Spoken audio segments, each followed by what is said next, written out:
Welcome to Life Transformation Radio. This show is all about life transformations and our journey from where we were to why we are doing what we are doing today. We will discuss the hiccups, the roller coasters, and the blood, sweat, and tears that has been poured out while discovering our purpose. It is all about our transformations. Here is your host, Sean Douglas.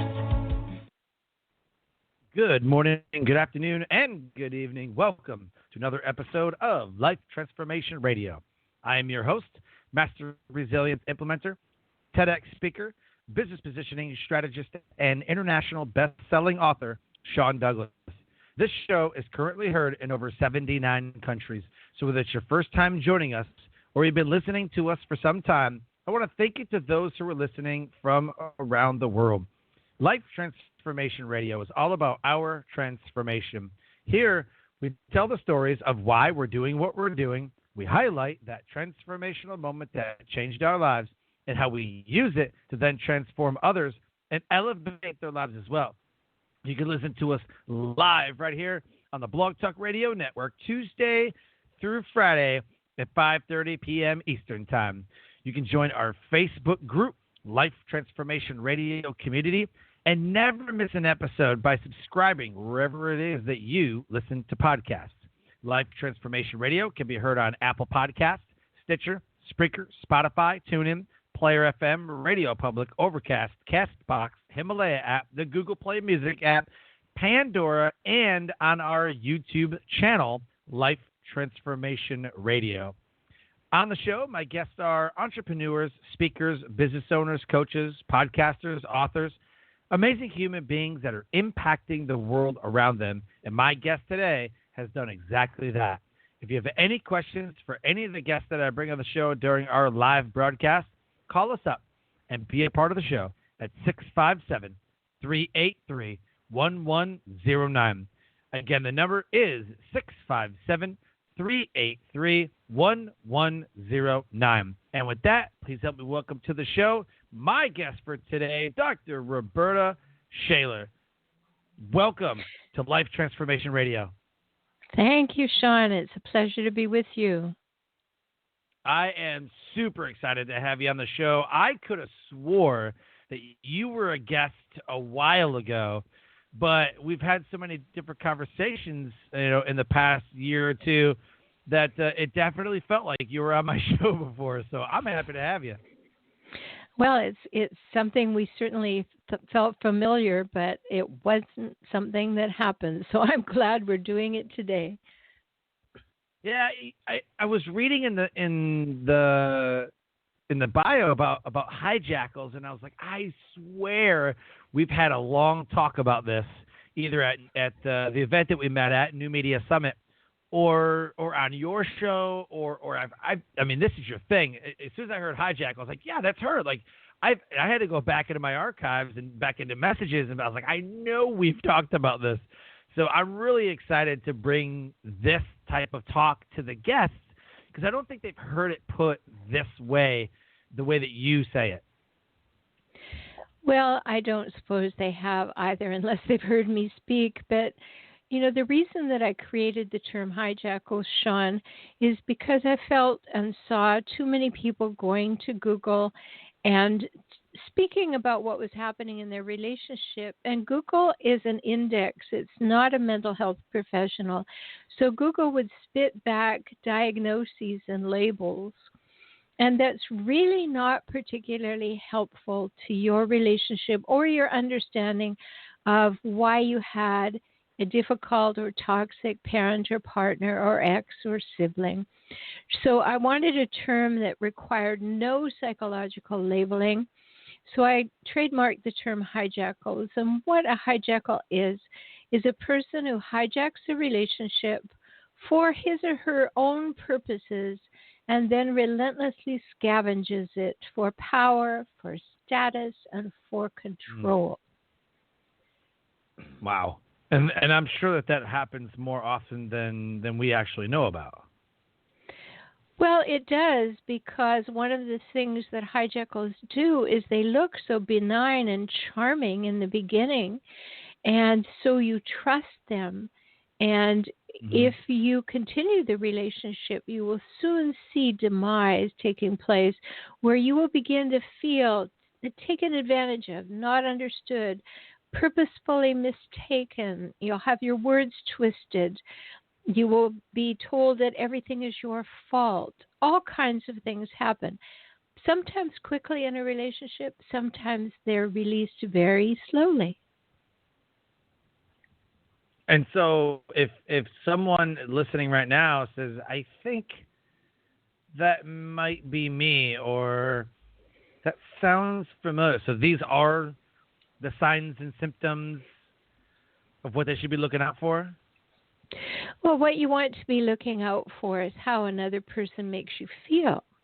And if somebody makes you feel like you're not good enough, that you can't ever get anything right, that everything is your fault, as I said, that they're always looking at the downside potential and the negative where you're concerned, or maybe that person just seems to display a lack of empathy or a disinterest in empathy, or they're always finding fault with you, or they have to win in every conversation about everything, no matter how petty, small, or unimportant. These are the things that you begin to see, oh, that's that person. They're doing that, and they do it frequently, and they're doing it more frequently, and I'm seeing it in more clearly. Wow. I know a few people like that. Like, their need to be right seems to trump everything. It does. I mean, if I were to say what is the number one hallmark of hijackals, and I did write a whole e-course about this, people can take online, called Seeing the Cycles, and number one is the need to win in all situations at all times. It doesn't matter how insignificant. It can be something like you planned a picnic for Saturday and it rains, and the hijackal will say to you, well, I thought you looked at the weather trends, as though somehow you created precipitation. Oh my gosh. It will be things like that, and it will be large things. You always do this. You never do this. You're always this way. And they engage in what we call gaslighting. And gaslighting is when somebody else thinks they have the right and proceeds to define your reality for you. They will say things to you like, I know you better than you know yourself. They will tell you what you think or what you feel or what you need or what you want or what you remember or what your preferences are. They will tell you that they are right about your inner workings. It is outrageous, wow. But it happens. That sounds awful. It is awful. Like, that just awful. sounds terrible. We have an increasing epidemic of this behavior in our country and in other countries. And we have to wake up and smell the herbal tea here, Sean, because right. You need to be able to see them coming, preferably, or when they're in front of you, you need to say, oh, I think there's a hijackal here. Because you have to be proactive. If you're a healthy individual, you're a person who will go the extra mile, give the benefit of the doubt. Right. And, that's a good thing to do in most cases for other healthy individuals. But when you begin to realize that I'm doing this all the time, then it is not healthy. Right. Yeah, definitely. Well, I want to dive into your story and how you came up with this. So the title of this episode is Stop the Crazy Making with relationship help Dr. Rhoberta Shaler. She is the relationship help doctor who provides urgent and ongoing care for relationships in crisis at home and at work. She awakens listeners to recognize and stop tolerating abuse from the relentlessly difficult people that she calls hijackals. Now, you might want to know what a hijackal is, which we're going to get in here in a second, but she is the author of 16 books, and she offers practical insights to stop the crazy making. for her blog and more information about what she does, if you want to book her to speak, and you can have her at your relationship event, your marriage event, your office event, whatever it is that you guys have, and you want to talk about relationships, go to For Relationship Help, F-O-R, For Relationship Help.com. You can go and check out her podcast there, Emotional Savvy and Save Your Sanity. You can get her free ebook. She has an ebook about how to spot a hijackal. You can go to Hijackals, Hijackals, Hijackals.com, and download her free ebook so that you can spot those hijackals in your life. Could be a relationship, could be a friend, could be a coworker. This you don't want to miss. Go to her Facebook group, link right there in the show notes, help handling hijackals. Her website, transformingrelationship.com, Facebook, Twitter, LinkedIn, Pinterest, and Instagram, right there in the show notes. Click on them, send her a friend request on your favorite platform, and let her know that you heard the episode that she was on of Life Transformation Radio. Rhoberta, my first question, and I believe this is the most important question that you could ever answer on this show, is why? Why do you do what you do? Well, there are two answers to that. First, there's the historical answer. I was raised in a pack of hijackals, so I am uniquely qualified. I pulled myself out. I had a look at them and said, I don't belong and I don't want to belong. Then did the work, found that there weren't people that do what I currently do that could actually help me. So I was a pioneer in this field. I created programs to help people recognize what's going on, realize the impact in their life and relationships and their self-image, realign their lives, and recover their self-esteem, their sense of self, and to find their willingness to love and trust again. So this is extremely important to me from a historical perspective because I've lived it. You know, as they say, I've been there, done there. I have the ugly T-shirt and the nasty video. And so I created everything to help other humans do that. Why do I do it? Well, every morning I get up and it floats my boat and flips my skirt, and I'm happy to help. So until that's not the case, Sean, I'll keep doing it. You said float your boat and flip your skirt. It does, yeah. That's funny. That's awesome. I love it. And you sound so pumped up about it, too. I mean, you're just enjoying yourself. Well, I enjoy the fact that I can make it simple for people. They can see it. You know, I use a lot of examples and metaphors, and it's not research writing. It is whether I'm writing or I'm speaking or I'm doing my podcast, it's let's make this real. Let's make it in the moment. Let's have everybody see, that's what it looks like. That's what it feels like. Here's why I may have found it acceptable. I no longer find it acceptable. Here's what I can do. Mm-hmm. Well, there you go. And how many people do you think you've helped over the years doing this? Thousands of people, and those are people people that I have interacted with individually. I have clients all over the world. Now my podcasts, are reaching now almost 250,000 downloads, and I get letters from all parts of the world saying, I've been listening to you for 2 years. Thank you, thank you, thank you. I saw what was happening. I decided to remove myself and my children. We can breathe again. That's why it floats my boat and flips my skirt, Sean. Oh my goodness, that's those letters that you get just are amazing. Like it's cool getting a review, or like somebody sent me a card. I don't know how they got my address. It's pretty weird, but card in the mail, and they said that the show was amazing and it's touched their lives and it helped them. And I'm like, wow, like somebody sent me a card. And it was amazing. Like it's cool getting the ratings and reviews and, topping the charts. But man, when you get that card in the mail, it just is amazing. It's just an amazing feeling. Yes. Well, I don't know about you. I mean, marketing is great, as you're saying, but I wouldn't get up in the morning to just make sure that I had more downloads. Right, you know, right. That's a my byproduct of YouTube. what we're doing. That's right. I mean, my YouTube channel just hit 330,000 views. What I see that as is legacy. Holy smokes.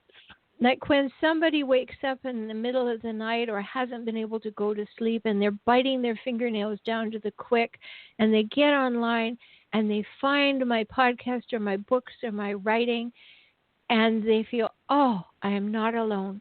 Oh, it happens to other humans. Oh, there's somebody who knows what I'm feeling. That's why I do it. Because when you're with a hijackal, they want to marginalize and isolate you. They want to do that so they have ultimate control over you.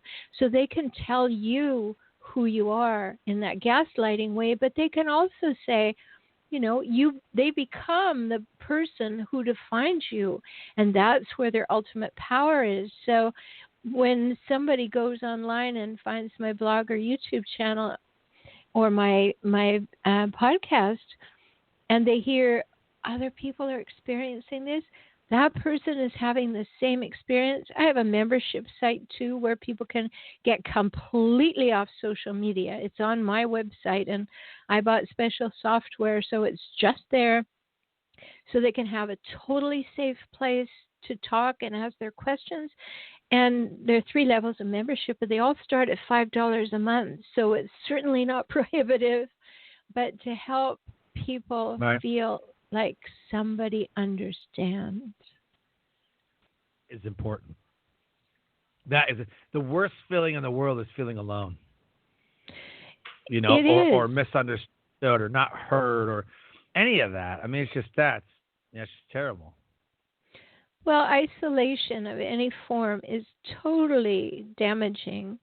And when someone else creates that isolation, you know, many times Hijackal will, of course, they love bomb you in the beginning. They make you believe that they are the be-all and end-all soulmate that you've waited for forever. They read you like a book and give you what you want. And then when they've got that, as I say in my book, The Hijackal Trap, gotcha factor. The gotcha factor is they've calibrated, okay, we're going to move in, have a baby, or get married, or all 3. And now I've gotcha. I have obligated you. I have enmeshed you. And now I can let down my guard and I can behave the way I really am. And hopefully you won't notice because now you are so into this that you will want to keep working at it to try to make me happy. And a hijackal is impossible to please because they keep moving the goalposts and they're dedicated to never validating you. Never. So they keep telling you, if only you were a little bit better, you can be wonderful. I'll give you an example, Sean. I had a couple come into my practice when I had an office. It was probably 8 or 9 years ago, and the woman was a medical doctor, and the fellow was an entrepreneur, and they had just had a baby. And he came in typical hijackal style, and he said, well, you know, I have to do everything. I have to do everything. I can't even trust her with the baby. And I looked at him and I said, this woman holds people's hearts in her hand for a living, and you suggest you can't trust her to look after a baby? No, I have to do everything. Well, she was like a cardio surgeon or a cardiothoracic or something like that. She was a heart doctor? Yeah. Wow. And, you know, when I said it to him, he said, terrible for her to deal with. I can't trust her to call a plumber or to know what a good one is. And I said, well, not everybody does everything well, but a good enough plumber could come and fix your pipes. What's up with this? And, you know, it wasn't as direct as that. It took several sessions to get to that point, Sean. But what happens is a hijackal wants to take over parenting you. And then they resent that and they play into, why should I have to parent you? But they want to have to parent you so they can keep making you wrong. So it's a crazy making situation, which is why our topic today is stop the crazy making. Because you have to see the patterns, traits, and cycles for what they are. And as I said, I have a whole online course people can take for very little money called Seeing the Cycles. They can go to my website and they'll see it in the store, because sometimes you have to do it that way. This gives you one lesson. It gives you the video. Then it gives you a worksheet. Where did this happen in your life? What does it look like? It takes you through everything. So if it takes you a while to have this dawn on you that, yeah, that really is the case. And, oh, by the way, my partner's doing it. But now that I sit with it, I realize that I had a parent who did it. Or I have a sibling who does it. And then you begin to internalize, oh, this is not okay. This is not healthy. And however long it takes you, that's why an online course is good, because then you move on to the next one and you go, oh, there's that too, right? And you begin to internalize it, the penny drops, and you begin to understand that it is not your fault. What you are being told is your fault. And then you can begin to make a shift within yourself to say, I am not the person that the hijackal is telling me I am. Then to get some strategies. When a hijackal says, well, I know you feel this way, you have to learn an empowering strategy to be able to say, actually, that's not how I feel. I'd be happy to answer the question if you wanted to inquire how I feel, but that's not how I feel. Because you never poke a hijackal, Sean. It doesn't work. So you have to learn to have some techniques where you get to speak up in an empowering, neutral, assertive way. So you don't poke a hijackal? Is that what you're saying? Mm-hmm. Like we don't make them mad, or what do you mean you don't poke them? Well, you don't say, "Hey, you're a narcissist," or you are always doing this, or you never do this, or I can't stand you, or who do you think you are? When you come to realize that you're with a hijackal, you have to recognize that they cannot hear criticism. What they will do with anything that even remotely feels or sounds like criticism is they will twist and turn it, and somehow it will come back and land on you twice as heavy. So that's what I mean. You can't poke hijackals. You learn to be assertive. And here's my definition of assertiveness, Sean. First of all, you need to know that you deserve to take up space and draw breath on this earth.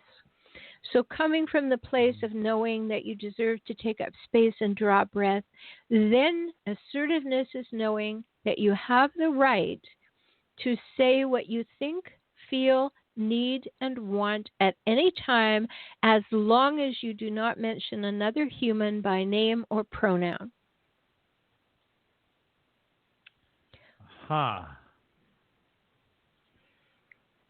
So you're speaking only of yourself. There's your power. I had a reflection moment just now.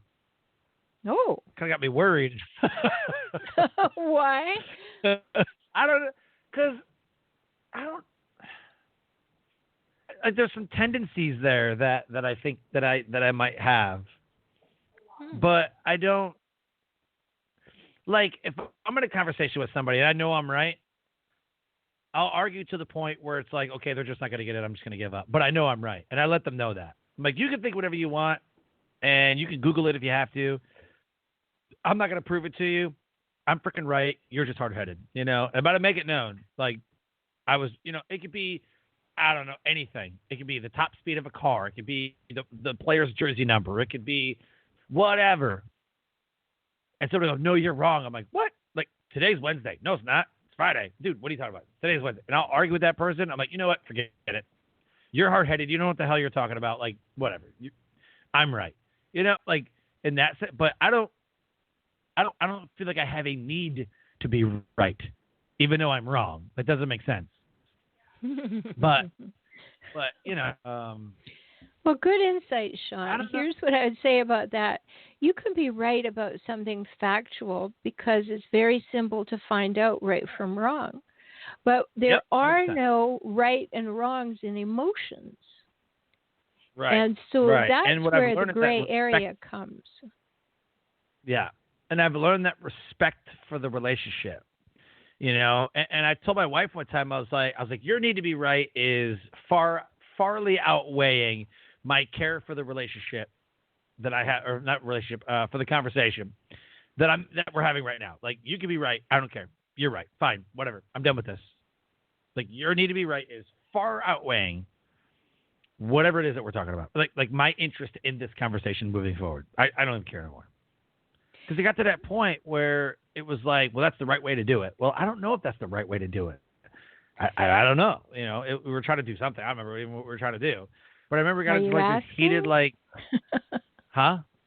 Are you no, asking? I mean, we got into this heated argument over nothing. Like, it seemed like it was nothing, And I just told her, I was like, you know what? I don't even care no more. Like, I don't even care about this conversation. I don't even care what we were doing. Your need to be right is farly outweighing whatever outcome that we're trying to achieve here. So I don't even care no more. Do what you want to do. I don't care. Do it however. I don't even care. Like, it got to the point where it was so frustrating. I'm like, I don't even care. Like, I don't even care if it gets done. I don't care if you're right. I don't care. Just figure it out. Goodbye. Like, at some point you just gonna be like, you know what? It's not worth it.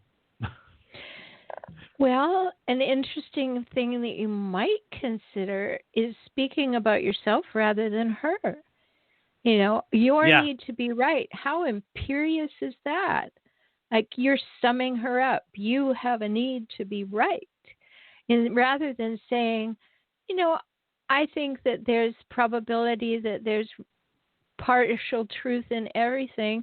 The relationship is more important to me than arguing about whose truth is a little more true. So, let's move on. Right. Without any judgment, without any blame, without any definition of, her failings in her need to be right. And that's a softer place to land in your relationship if you want to create more love. Yeah, I've really intentionally in the last year and a half, 2 years, have said when we have conversations, I say, I feel like, and then I tell her what I'm thinking or feeling or whatever. Like, I feel like you're arguing, and not listening. You think you don't like, feel like she's arguing. You think she's arguing. That's not a feeling. Well. You feel a sense of conflict. You feel like, I think we're not on the same page, right? This is a very gray area. I'm really glad you brought it up, Sean, because men tend to substitute the words I feel because women like to hear it, and then they fill in the blank afterwards with what they think. And it's important to recognize that because that's not a feeling. And so a feeling would be, I feel criticized right now, right? But thinking like, I think you're trying to make me wrong is the opposite, is the other side of that. So it's very important when we're learning to communicate in better and better, deeper ways that create emotional intimacy, to recognize that it is so powerful to own what we're up to and to speak. I wrote a book called Kaizen for Couples, Smart Steps to Save, Sustain, and Strengthen Your Relationship. And Sean, I threw everything in there after 35 years of working with couples. Everything is in there, including 2 chapters on what I call the personal weather report, which is exactly what we're talking about. Learn to give a weather report about what's going on within you rather than talking about the other person. And when you do that, you get into a much more potentially equitable conversation where you will learn about each other. Yeah, that moves you forward. What I used to do is be like, well, you're doing this, and you do this, and you do this, and she just felt attacked. Yeah, like I was just attacking her. Like, well, what do you do? And she felt like she had to get defensive, and whatever. So now I just tell her like I feel like what I'm feeling is that and yeah, I mean I could be thinking it. I'm not saying like I feel not excited or I feel like unloved, whatever. I'm like, I feel like this didn't work this way that we did it. You know what I mean? So, I mean, feelings or thoughts, like, I mean, Sure. semantics at that point. But I hear what you're saying. But it really started to soften our relationship a little bit. Sure. You know, like if she said something, right? If she said something, I'm like, well, I didn't like that. You know, instead of not saying anything, which is sometimes I still do that. I just won't say anything. You know, I don't know if she's going for a joke or she was trying to, you know, whatever. I was like, wow, I didn't like that at all. She's like, what do you mean you didn't like that? Like, well, I felt like that was really mean. I felt like that was really rude. I didn't think that was funny or that it was a joke. She goes, oh, whatever, calm down. Just joking. Like, but I didn't feel like that was a joke. I didn't feel like that was directed to be funny. She goes, well, whatever, you know. Like, okay. My feelings are not important, I guess, you know, but it gets better. But you see, you're on a good path there, Sean, but you're in the middle of the path because you've stepped away from blame, but you're still talking about the other person when the other person when you say, you know, hard example, but when you say, well, you know, I don't think you were kidding, well, you're still talking about the other person.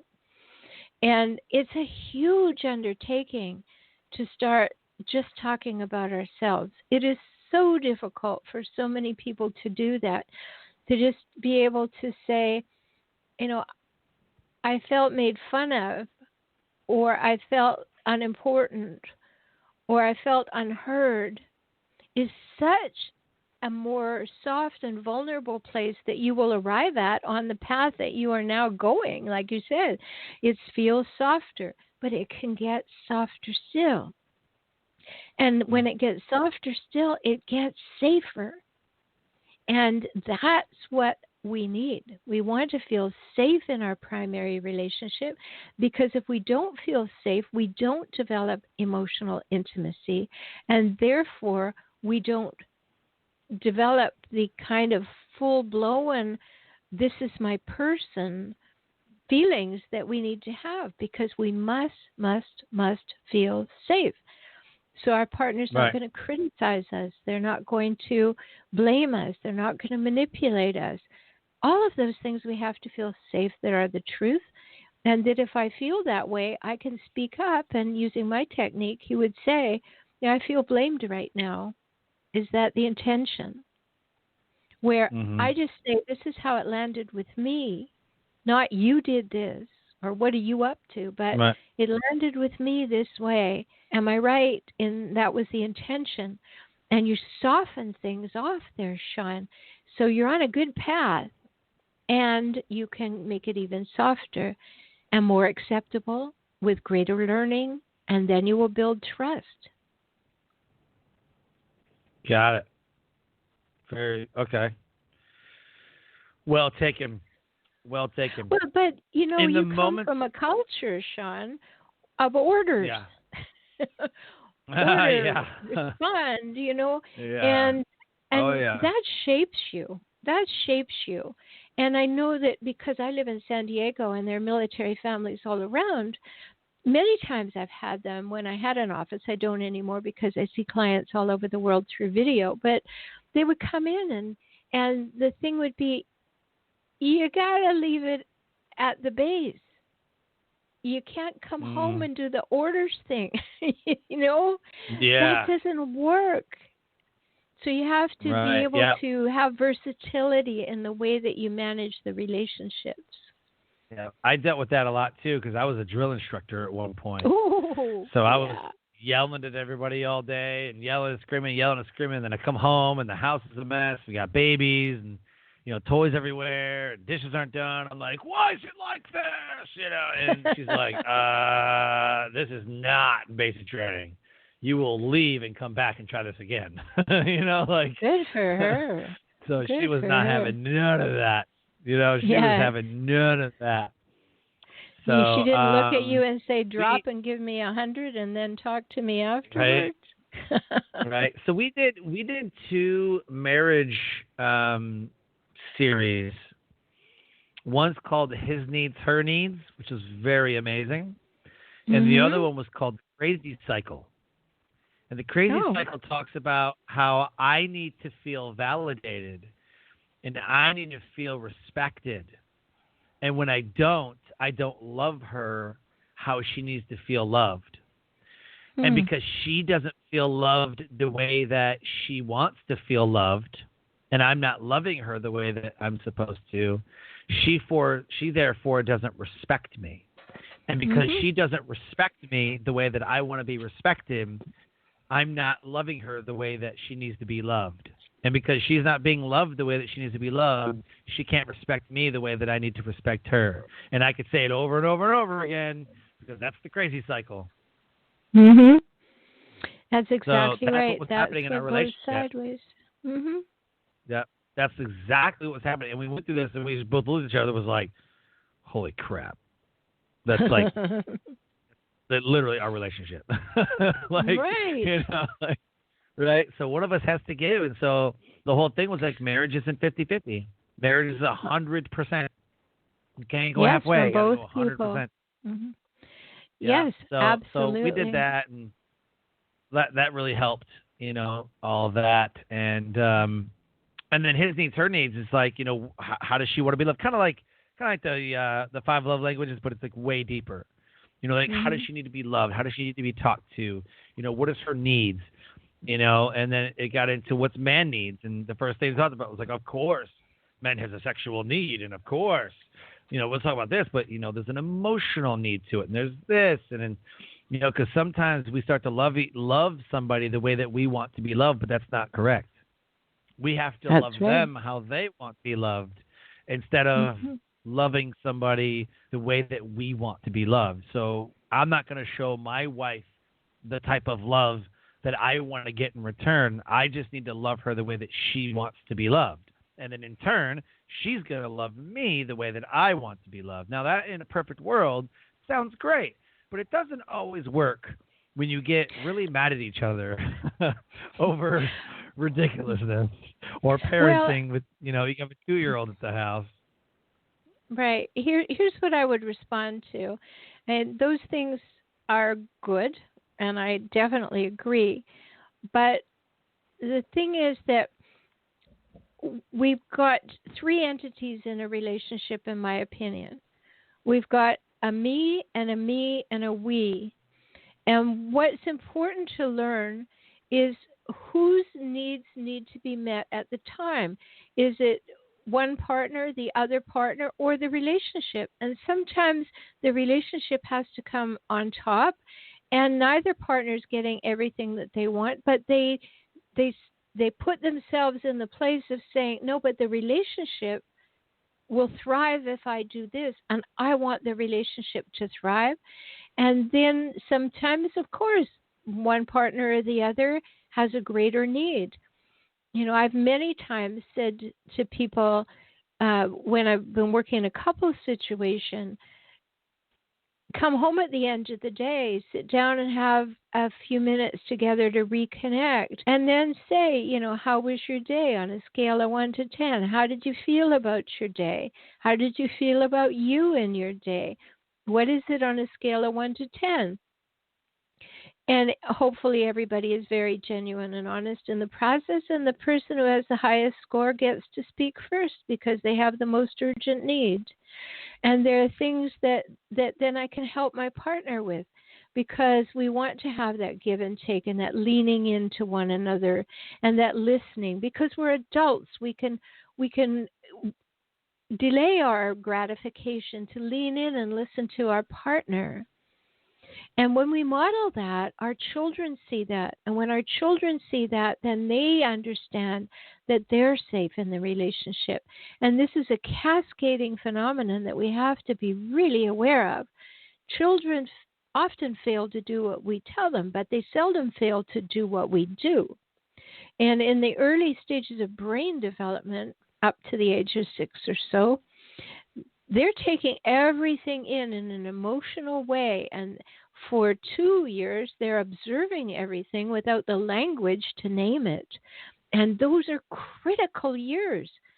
In my world, in the world of toxic relationships, some of the research shows that people become narcissistic, sociopathic, borderline, or psychopathic in the first 24 months of life.